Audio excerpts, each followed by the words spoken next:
Great. Well, I'd like to welcome everybody to the IGHS weekly webinar series on the COVID epidemic and its implications for global health. We're very excited about the panel we have before us today. We are going to be discussing the experiences of two countries that experienced early outbreaks of the COVID pandemic and their policy responses, and see what sorts of lessons we can learn from their experience for the US. I'm Colin Boyle, the Deputy Director for IGHS. We're having some technical difficulties keeping Jaime Sepulveda, the Executive Director, from moderating this panel, so I'm stepping in here. Let me introduce our first speaker. Nancy Binken is a professor with the University of California at San Diego, who is going to be speaking about the experience of Italy, one of the first countries to suffer a great outbreak. Nancy brings a wealth of experience to her work, including many years of experience with CDC and with UNICEF. And so I'd like to invite Nancy to step forward and share with us her presentation about the Italian experience. Good morning, everyone. I'm absolutely delighted to be here, although to tell you the truth, I'd rather be in San Francisco with you.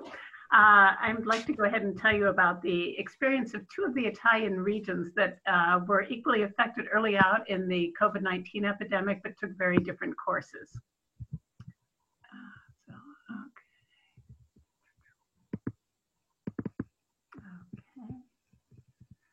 Okay, can you all see my slides?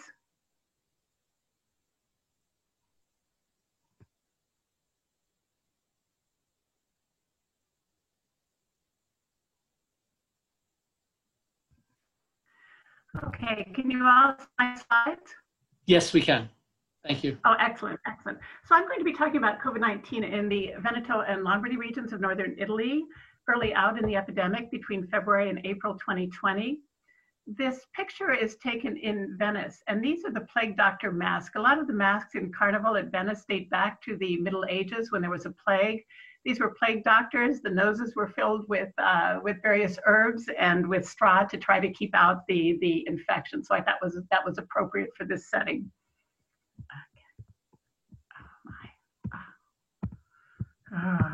Not advancing here. Hang on a second. Oh, there we go.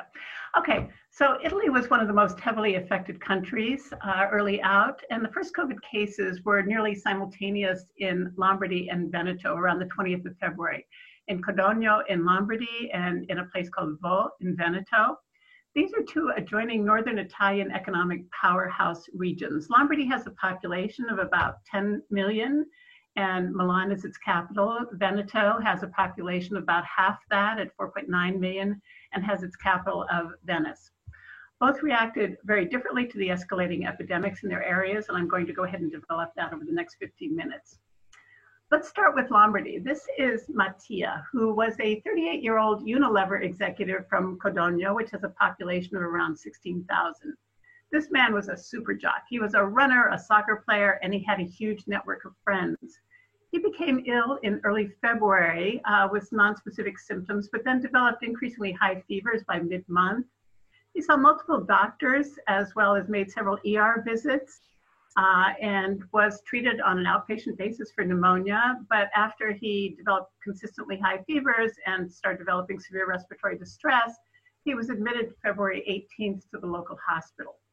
2 days later, he was diagnosed with COVID-19 and was transferred to a tertiary hospital. He spent several weeks on a ventilator, and this actually is a picture of an interview of him that was done a couple weeks ago, so as you can see, he recovered.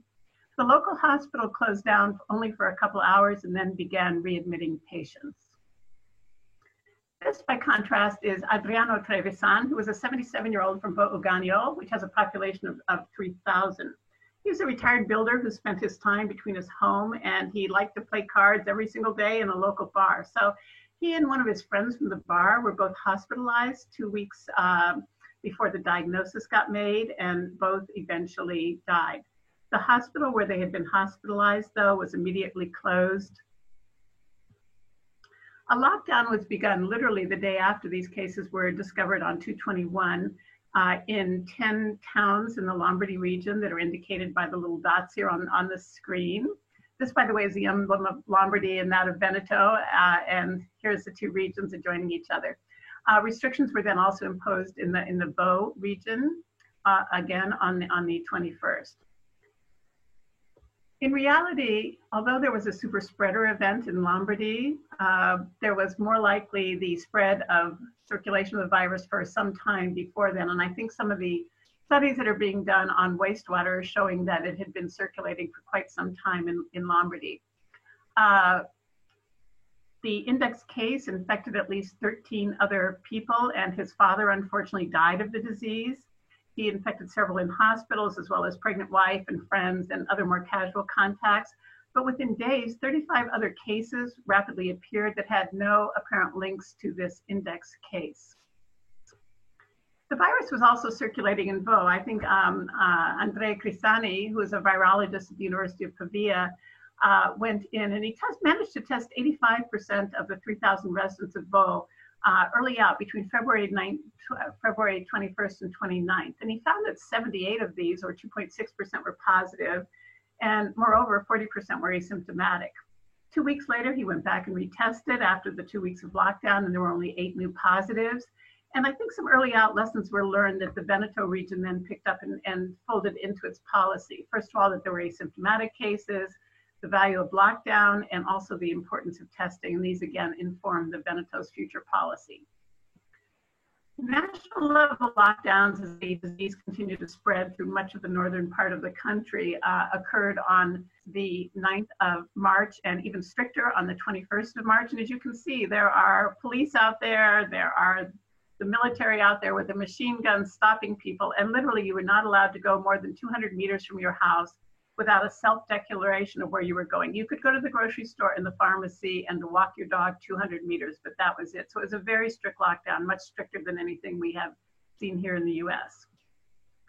So what I want to talk about now is what happened after these first two cases appeared. I think there was potential for massive spread in both areas, perhaps more so in Lombardy, but they went very different paths. These are the cumulative COVID-19 cases per 100,000 population in Lombardy and Veneto between the end of February and the 1st of April. And as you can see, the cumulative case rate was 2.3 times higher in Lombardy than it was in Veneto. Even more dramatic were the number of deaths. The cumulative death rate over this same period was 7.5 times higher in Lombardy than it was in Veneto. Even more alarming, and I think this truly hits home to a lot of us that are in medicine, is Lombardy's rate of healthcare worker infection was 19 times higher than the rate in the general population. Fortunately, in Italy, they maintain registries of who works for the government and health, and most people do indeed work for, are not in private practice. So this is how we were able to come up with denominators. So we've got this 19-fold difference, as you can see here in Lombardy. In Veneto, there was a difference, but it was a 4-fold difference instead. Another difference between the two areas was the rate of testing. The tests per 1,000 population per week are presented here. And overall, Veneto was testing twice as much as Lombardy was. And I think particularly important, they were doing this amount of increased testing even very early out in the epidemic, when I think there was still the opportunity to find and to do contact tracing on cases. One of the other big differences between the two regions is that Veneto kept people out of the hospital. This is the case disposition at the time of diagnosis. These are cumulative figures as of April 1st. And as you can see, about 5% of both of the areas had their patients in the ICU at initial diagnosis. But there was a big difference in the percent who were followed at home or initially isolated at home. 48% in Lombardy versus 72% in Veneto. So why these differences? Well, I think we can certainly attribute a fair amount to bad luck.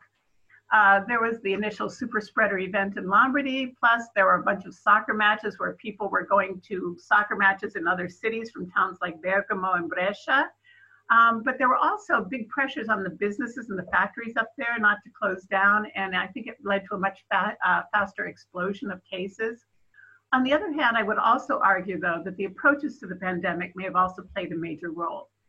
Lombardy has fabulous hospitals, and I'm sure many of you work with colleagues from many of these excellent centers like the Mario Negri hospitals and the Humanitas chain. But it's a very patient-centered approach that's based on an extensive curative network. Veneto has good hospitals, but it's taken much more of a public health approach and has a much more robust public health system. So just a bit of background of the Italian healthcare system. Each of the 20 regions organizes its health services within a broad national framework, such that there are different levels of integration of preventive and curative services and a different relative emphasis on preventative services versus hospital services. Either way, healthcare is essentially free to all residents.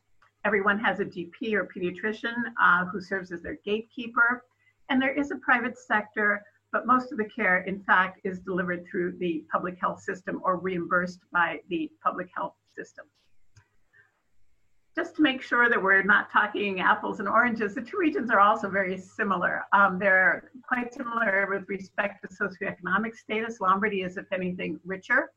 The ratio of adults to general practitioner, identical. Per capita health expenditure and hospital beds, also identical, although there are more tertiary and private hospitals in Lombardy.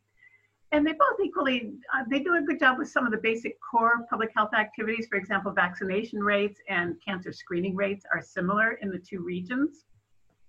But there are some key differences in the infrastructure. Basically, Veneto's hospitals and preventive departments are much better integrated than in Lombardy.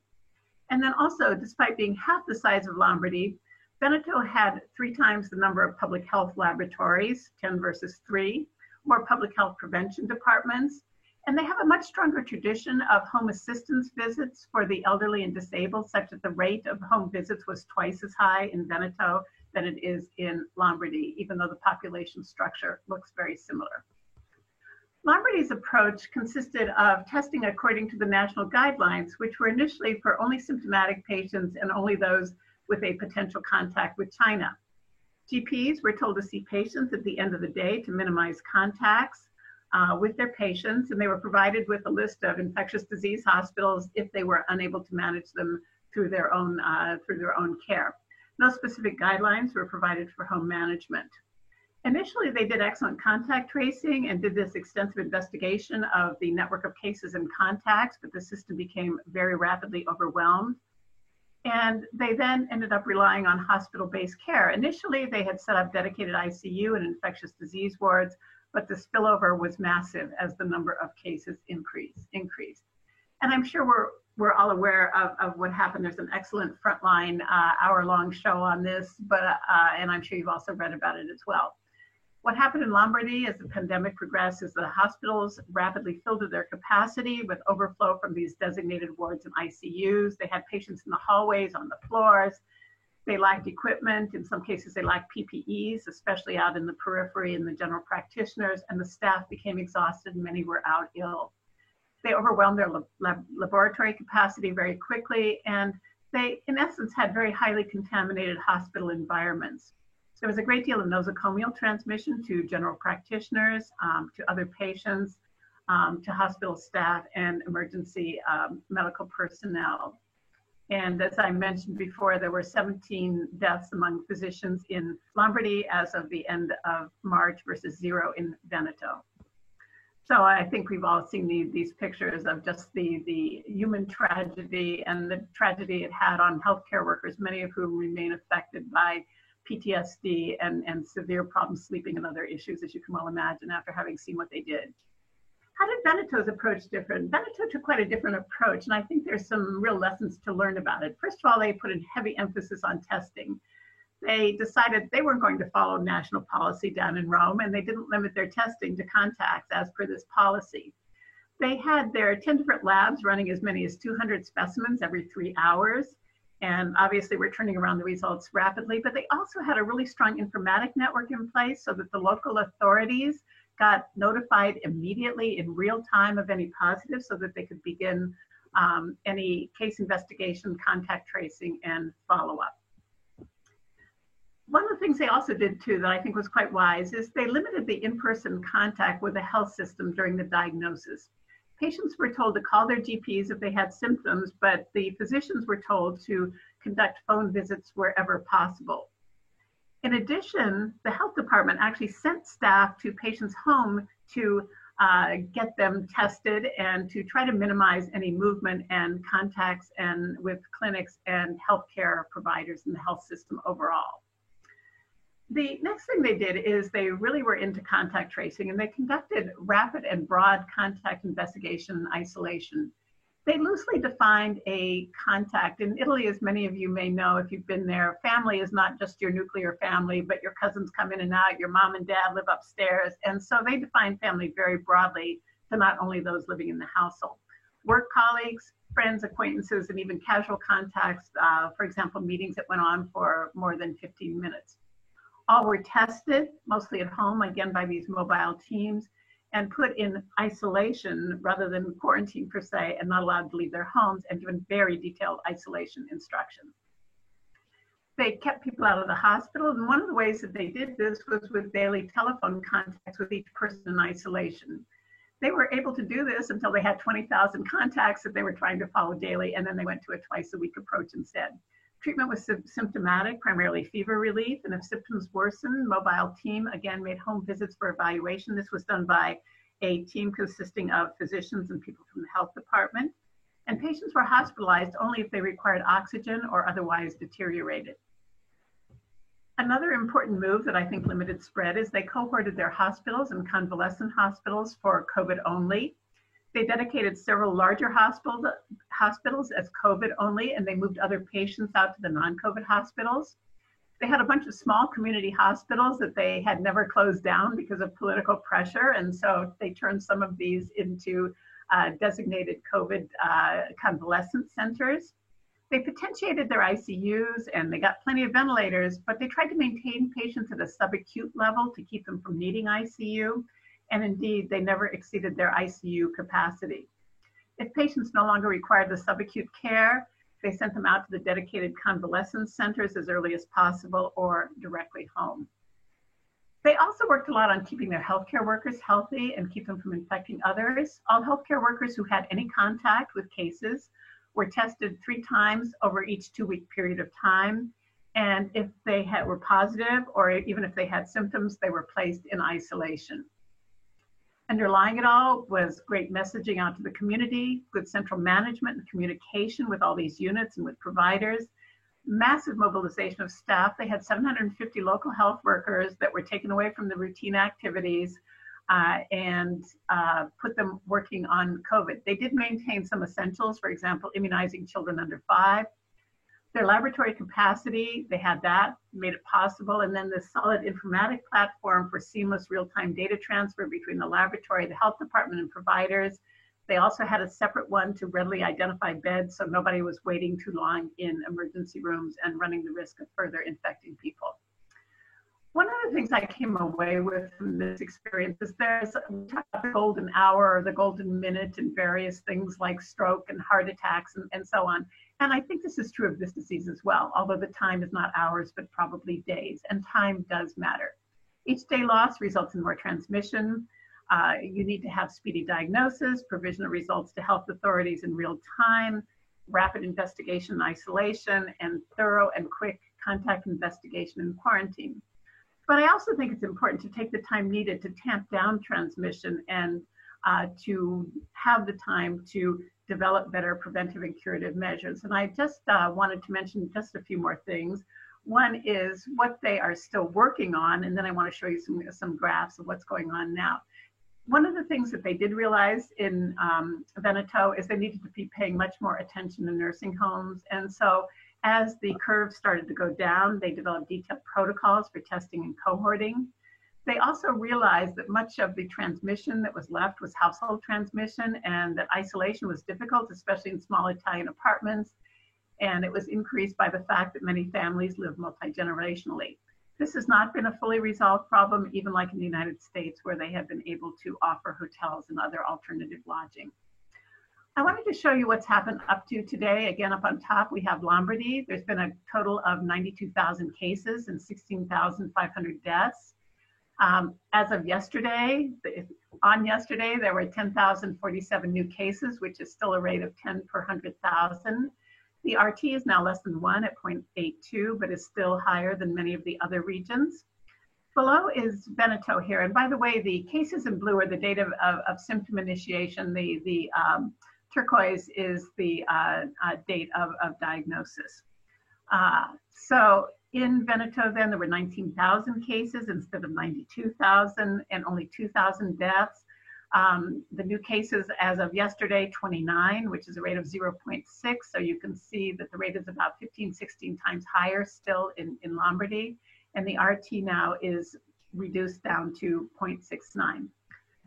Just by contrast, I wanted to show you what's happening here in the Golden State. Unlike the Italians that have waited to enter into the phase 2, which I've got here in phase 3, Veneto entered phase 2 earlier out on the decision of the local head, but is doing quite well. And the phase 3 is just happening now. And by contrast, here in Italy on May 8th, they did what we are doing what they did when the curve was already down, and now we are also opening up to the level that they are currently at with such a low level of cases. So I think there's several lessons that can emerge from this. I just want to thank all of you, and I also want to thank the many healthcare workers who have given their lives, and many of them their health as well, to take care of this terrible problem in Italy and to hopefully teach us, and that the lessons that they learn, I hope, will make us act more wisely and save lives and save our healthcare workers as well. Thank you.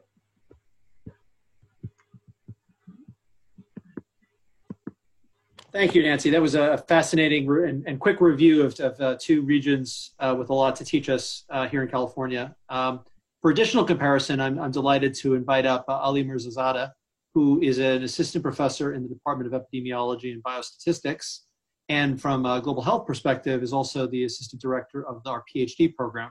We're delighted to have Ali come speak to us about the experiences of Iran, another country that was affected very early in the outbreak of the epidemic.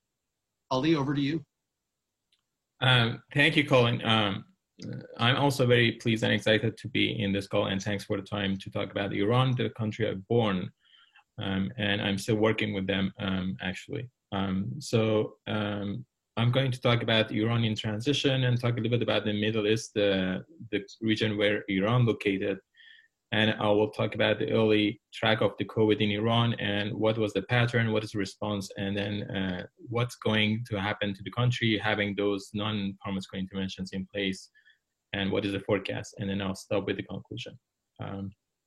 So for those of you who want to have an overview of Iran, the country is actually having 83 millions, and the GDP per capita is like about $6,000 per year, which is really 10% of what you see in the US. So the population density is quite wide, and the rank of the country is like 158 across all countries. The country actually very young, so I will come back to this point that 90% of the population living in Iran are younger than 60 years old, which has really helped the country to having a less impact or deadly COVID epidemic in the country. Literacy is really high, 86%, and 68% of people who are young actually are in college and university. And is there 2 per 1,000. Insurance is 97% actually having the basic insurance since 2015, which is amazing. If you want to look at the country in the history, so in the last 3 or 40 years, country has been struggling with a lot of things. Like we had a war in Iran, and then we have revolution, and then recently we have sanctions, very hardly affected Iran and the economy, which is like shrinking the economy for every year about 5%.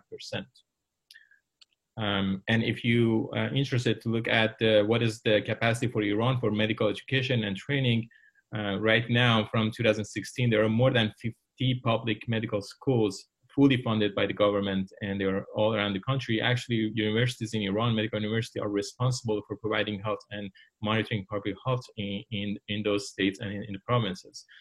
The infectious disease management in Iran has been was one of the most strongest in the region, and have a very good examples of eradicating infectious disease like smallpox. Vaccination is really high, and it's all free since 1933.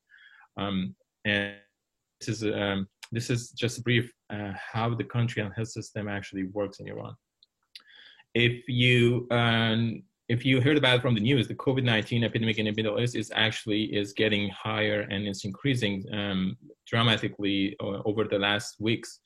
And it's one of those regions actually is a hot center of the epidemic, and a total of less than 1 million infection happened in the countries in Middle East, which are 2022, close to 20,000 deaths. And you can see Saudi Arabia, all the countries close to the Persian Gulf, including Iran and Afghanistan and Pakistan, actually are epicenters for the epidemic right now in the Middle East. Going back to Iran and looking at the case and death trends in Iran till June 19, the overall number of the deaths is about 9,500 out of about 200,000, and that's equal to about 5% mortality among the cases. As you can see, Iran is experiencing a second wave of epidemic, which is going up, and most of the cases that they find right now are kind of out-of-patient testing that happen in the country.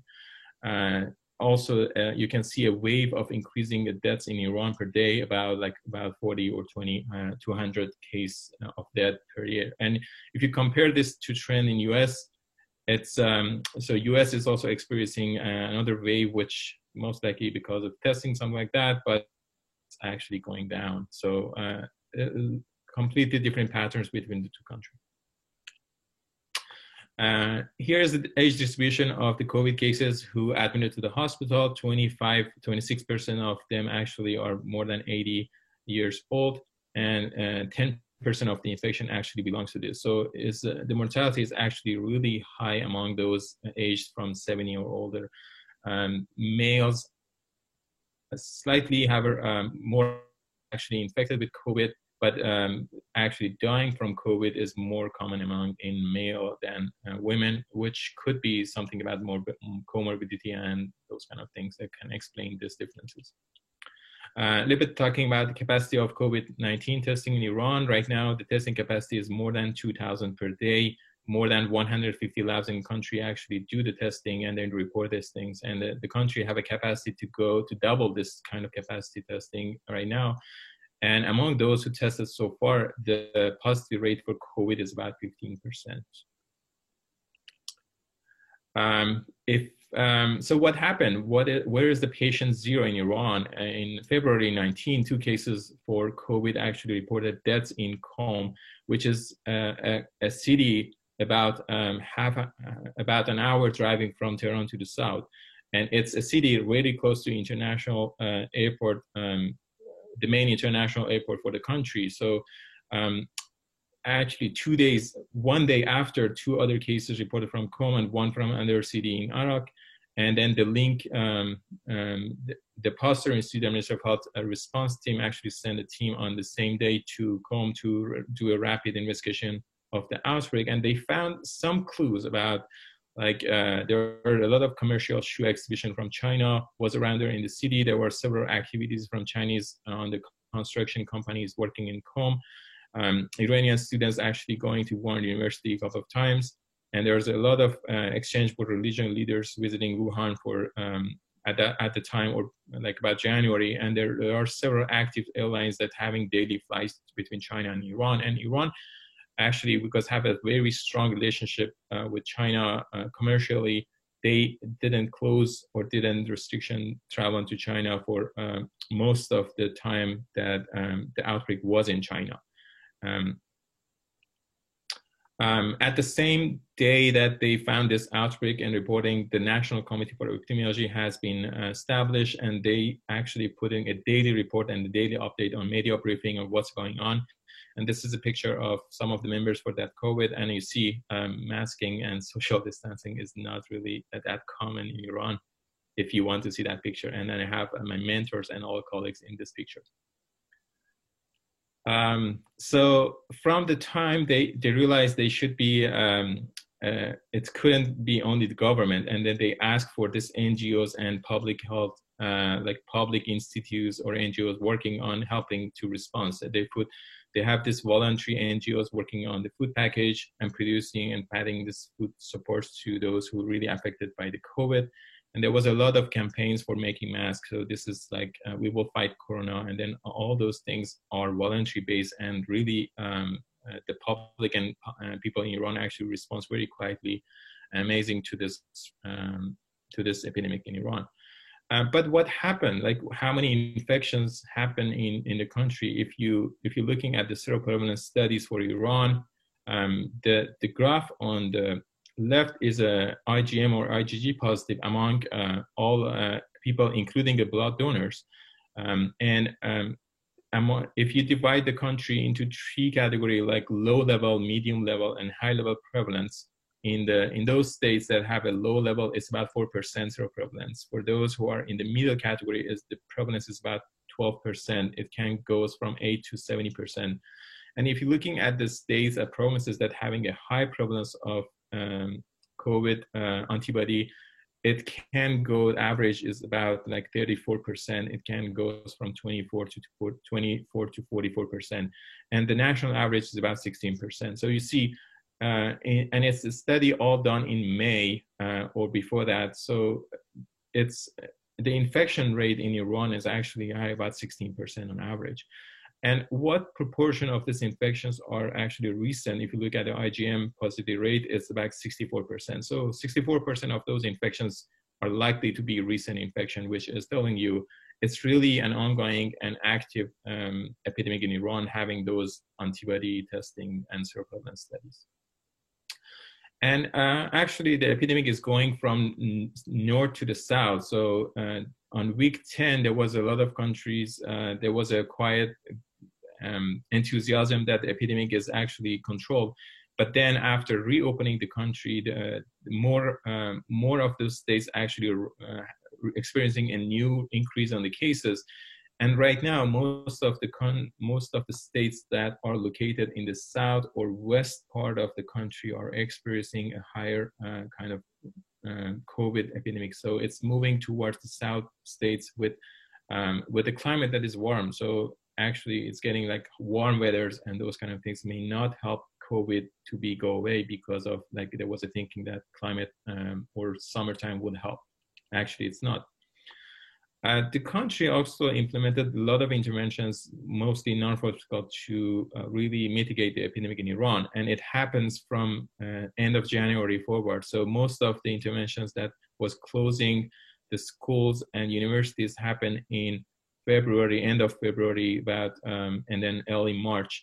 There was also a nice response from the religious department that they closed all the Fridays, weekends, religious events. That was quite fascinating. And they also, 2 weeks after, they also closed all the shrines and religious sites that to the public to control the epidemic. So the red line here is indicating the Nowruz, which is the New Year holiday in Iran. And they have actually used this opportunity to lock down the country in some points. And this is a picture of Iran. You can see the streets are empty because of like enforcing and actually working and having this public media message that you should stay home, and then having those epidemic going on. So it was a lot of movements using this lockdown during Nowruz to have the epidemic control. But they also enforced police to restrict travel between the cities and making those things more restricted.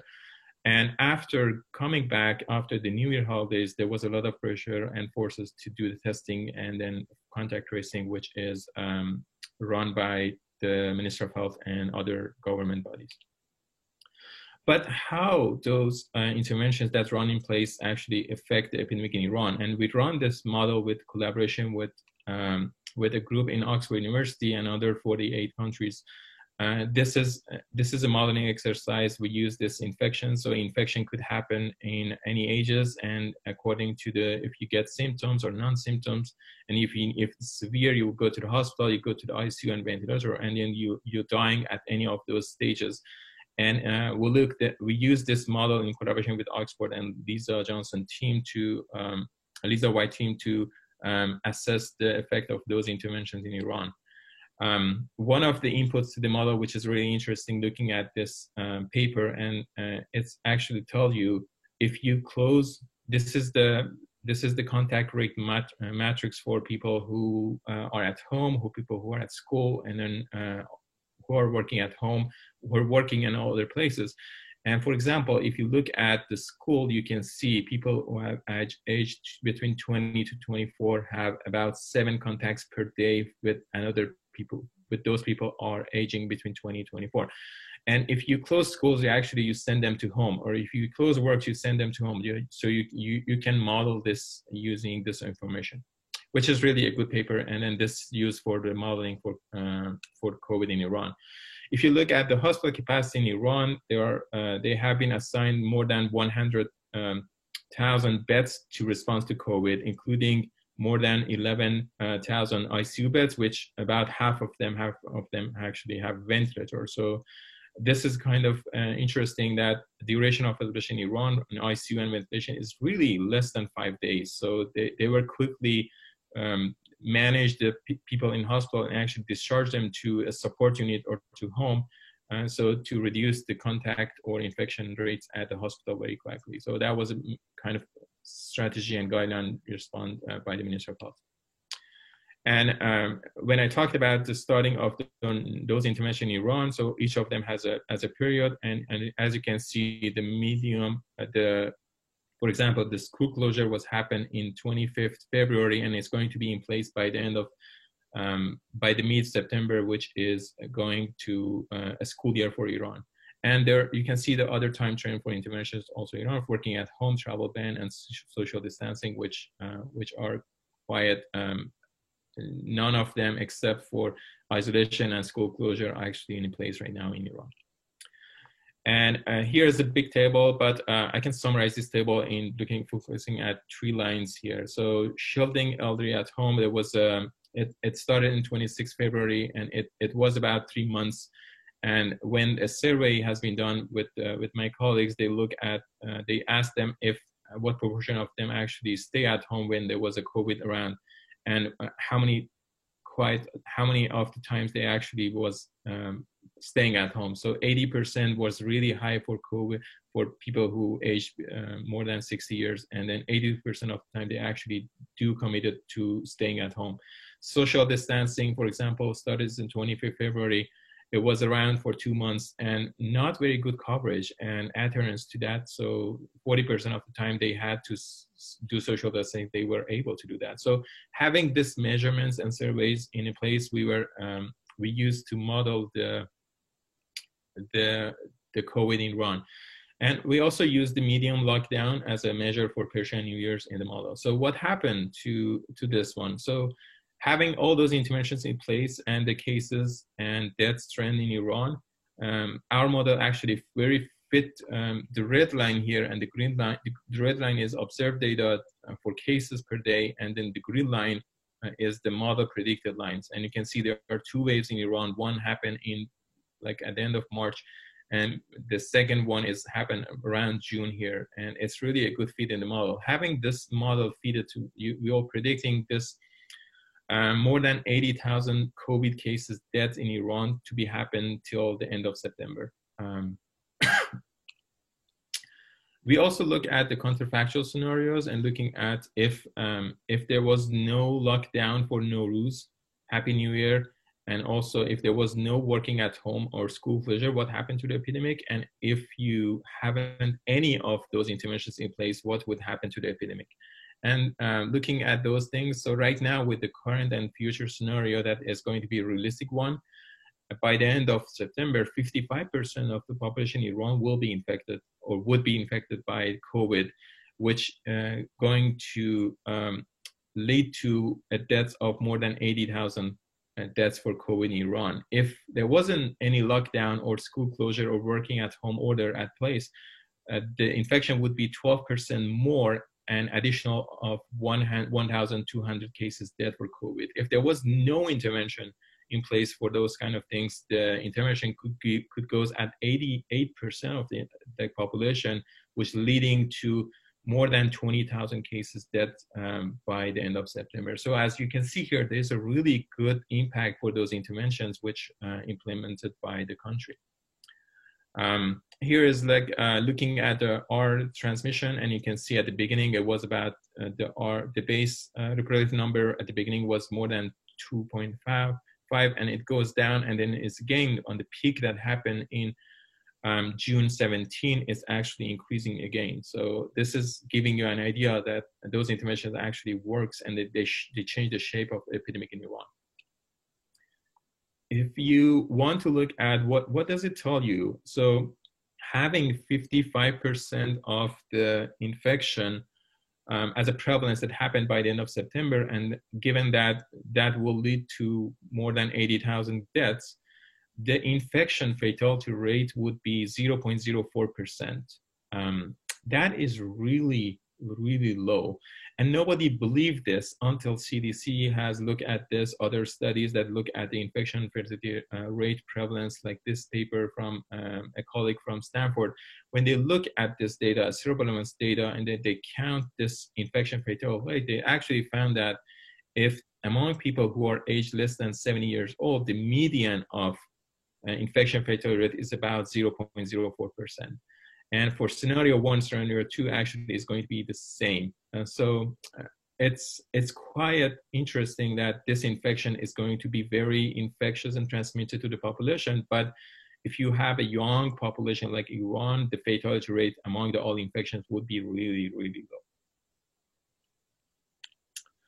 And also, if you, we also look at this paper, which was published by colleagues in UC Berkeley. They actually look at Iran and other 6 countries, and they found till 22nd of March 2020, with all those interventions like work from home, school closure, and all of those case finding interventions and non-hospital interventions, they actually, Iran was saved 5 million of cases reported, and a total of infection that averted was about 44 million by the time. So it's really quite interesting to see those interventions, which are simple, could be implemented, actually prevent this huge number of cases and deaths in Iran and in other countries.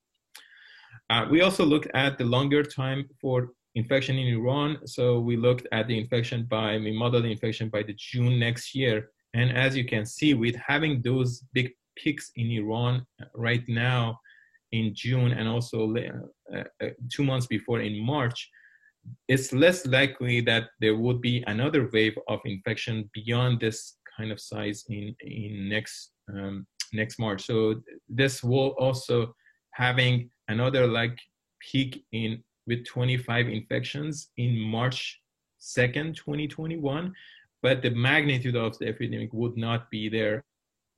The number of by the next year, June, would be about 21,000. So basically, with having all of those things, infection higher rate happen right now, it's most likely the Iran would get to the herd immunity level with no susceptible cases, so it's going to fade away. So my conclusion for this work in Iran is like non-hospital interventions in Iran that started as early as February 24 actually prevented 28 million infections and about 15,000 deaths, which is very fascinating. However, those interventions were not long and rigid enough, so they didn't prevent from second or third wave of epidemic, as you see. Slower and more gradual release would have been recommended, but it's really hard for a country with those kind of sanctions and really hard time to respond to daily life. People are really struggling with providing food or those kind of things. It's really hard to close down the country. So even if they could, maybe it's not feasible to do more slower or gradual release right now. And I want to say COVID-19 actually taught us a lesson. Hopefully we will never forget. This is January 2nd, and then you remember all those things happened between Iran and US and all the tweets and policy. A war that was likely to be happen, it wasn't, but there was a deadly virus that happening and spreading around the world, and nobody looked at it, or they were busy not looking at this thing. So I would say the real fight should be against those viruses and infections, not actually between the countries. And I hope this lesson will be remembering by all of us. And I really want to thank you for these things, and I appreciate all your time. And I really want to thank my colleagues, Sana Aypush and Hamid Sharifi, who actually helped me to put this slides together. Thank you, Ali. I appreciate that very much. A very interesting review of the experience in Iran. I'd like to invite Nancy back up as well. There are a few questions posted to the Q&A box that we'll go through here, and I have a few others as well. Please feel free to answer to the best of your ability. Nancy, there was a question posed about transmission here, and really, how things started, at least from the European perspective, Italy was ground zero, and then it spread very quickly to other parts of Europe. And a question was about transmission routes there. Ali described obviously some of the connections between China and Iran. What were the connections between northern Italy and the rest of Europe? Okay, yeah, they tried to trace back where the index case in Lombardy had gotten infected, and he was a businessman. He had lots of different contacts. What they are thinking is that original case that was in Germany that was then due to somebody who had come from Shanghai and was initially asymptomatic. It looks like the contact went through that route. So from somebody that was infected by a person from Shanghai from Germany, then down to Italy at business meetings, and then throughout. And then it was just much further spread through Italy with all the tourists and everyone else. And then the tourists then brought it home. And I think a lot of our New York cases perhaps came out of some of that initial experience too. So there was really widespread transmission that took off from there. Great, thank you for that. Ali, there was a series of questions about some of the seroprevalence data you shared in Iran, which I think struck at least a few people as quite high, quite significant. I think there are questions about a couple of questions. One is, I wonder if you could comment a little bit on the test that was used for that, if you know. And then second question, given the high rates of seroprevalence of antibodies and the growth in recent cases, is that a matter of sort of geographic spread, or are you seeing reinfection, which might suggest immunity might be waning? Yeah, a great question. Those surveillance studies were very kind of surprising also for all of us when you put them together. So those studies they're using a lot of different methods of testing, including the nasal test and also blood tests.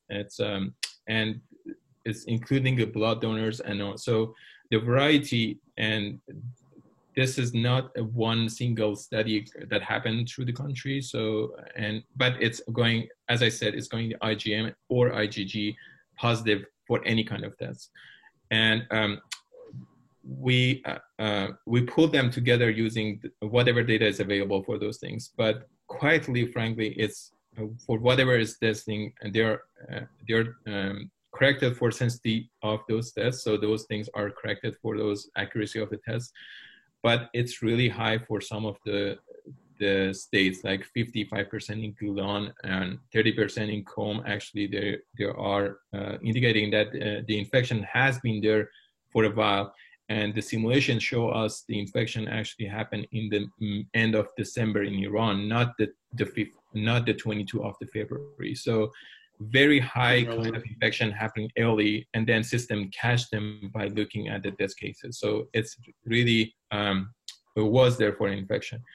And the second question about talking about what is going to happen, why this is going up right now, it's most of the country is now seeing outbreaks in the south part of Iran, which is so most of the states in the south of Iran, actually, they are opening for the summer, and they're very active.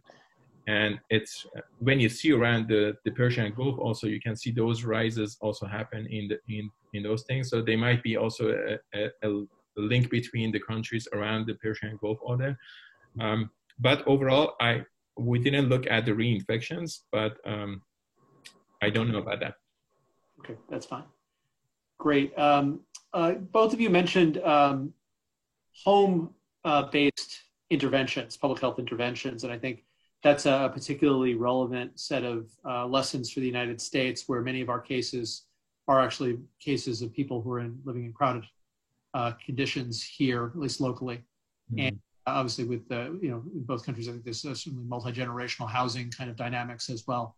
I'm wondering if you could describe a little bit more what kinds of lessons you would draw from that for the United States and for housing policy or other social policies here that might be effective. And I know you both have success and less successful examples within the country to perhaps draw on. I think, as I mentioned, one of the things that they tried in Italy is offering people hotel rooms, but it's very hard for people to get away from their families and be away from their families. Even if you're offering a beautiful hotel room in the canal in Venice, it's still not the same as being with your family. They found it really hard because also a lot of Italian households have a single bathroom. They found it particularly hard for children if the child was either a contact or one of our rare pediatric cases to keep them entirely isolated. So it was hard. And again, small households, there's not terribly much you can do. And I think that we're facing that too. I think we certainly saw that in New York and increasingly even out here in California too. A lot of our cases are household contacts. It's a difficult one. I think in Wuhan and some of the places in China, it sounds like it was a bit more of a forcible removal of people from their homes and putting them in places, but probably did contribute to decreasing the spread there. Ali, anything or? Yeah, I wanted to mention something about the good response with the elderly population in Iran. Like most of them actually have a registry with the system for SEEB, which is called the health system in Ministry of Health. They actually having 72 million contacts during this COVID to response and screening, and then they assign physicians to respond to the symptoms and so on. And also they have really a good response to looking at the nursery and then going there, prevent from outbreaks. So what you see here in the United States, like kind of this patchy bubble epidemics that in the nursing houses, but not happen in Iran because they actually discharge the elderly population from nursing to go home, not staying on those things. And then really a lot of things, screening and public awareness helped the country to really having good response with the elderly population. And then and because the country is so young, you have a manageable number of the elderly patients that you can care about. That helps the country to actually mitigate the deaths in Iran, which is really low right now. Right. It's a related question, which I should have asked earlier, but obviously these are countries that are somewhat comparable in size, at least in terms of population, around being a bit larger than Italy, but the number of cases, total number of cases in the countries is roughly comparable. But the total number of deaths in Italy is quite a bit higher, and that's a function of population dynamics as well. Is that the case? Yeah, exactly. Italy has basically an upside down population pyramid with a very large number of people 70, 80, and even in 90 years old. For example, 8% of the cases were in people over 90. Yeah, and the shape for Iran is actually like this. So you can see very little kind of people falling into category of old ages. So that could be help the country for response to COVID. Right. So that impacts the fatality rate Yep. quite substantially. George Rutherford had asked a question as well for you, Ali, which is around the number of deaths in Iran per year typically. And is there any do you have any sort of sense of what the excess mortality, I guess, is from COVID compared to a year? Yeah, I don't have that number on my end, but I realized that there was a study that I never had access to this. It was discussed in the country that there was a really more than 7,000 cases, excess cases for mortality during the first 2 months of this year, which could be contributed to an early non-detected epidemic in the country. So I didn't have that number exact. Okay.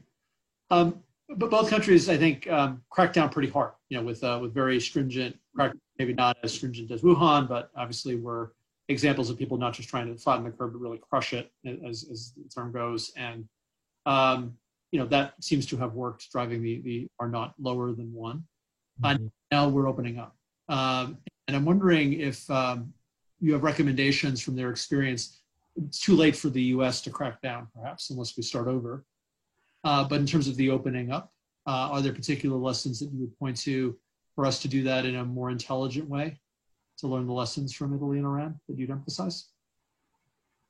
Go ahead first, Ali. Yeah, let's work together. I would say that's the lesson. I would say even with the country which really not having that much kind of like resources to spend on the country, but working with the population and actually want people to respond was a really fascinating things that happened in Iran. And I really like that connection between the government and the people at the time. So close collaboration between government, public health authorities, and the people to sort of design this opening up process sensibly. Especially, yeah, coming together, not like actually making as a division. So that would be a good thing that happened for Iran. I think that's one of the things too in Italy that totally impressed me, because Italians normally identify themselves as a member of their family, a member of the city they live in, and PS being Italian overall. but the amount of patriotism, I have never heard so many times the national anthem as I have, people singing them from their balconies and whatever else. People really pulled together and functioned as one. And I think that's going to be much harder to achieve here in the United States. I think we are an alliance of states. It's the United States of America that have all given up some of their authority, but everyone is independent in their own way. And I think that we have much more that tradition of individual rights in a way than in some of the other countries that have done a better job of containing their outbreaks. Mm-hmm. So to build on that, if you were over 70, would you rather be in Lombardy, Iran, or the United States?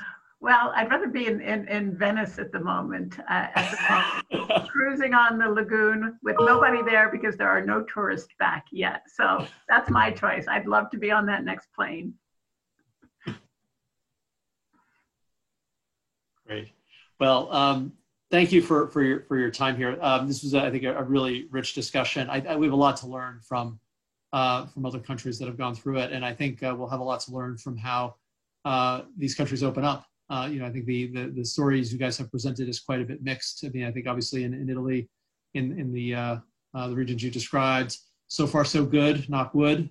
We're seeing additional growth in Iran, but if that's geographic spread into new areas, maybe that's okay, and they'll be able to keep it under control there and manage it regionally. But obviously, the United States is facing a difficult time and has to learn as much as it can from other countries. So thank you both for your time. We'll do our best to make slides available to members of the audience posted on our website. And we'll also have a video copy of this available through our website. So for those of you who would like to share it with others, please feel free to recommend that, and we'll have that up shortly. Again, my most sincere thanks to Ali and Nancy for your time and contribution here. And I wish everyone a very safe and happy day. Thank you. Thank you.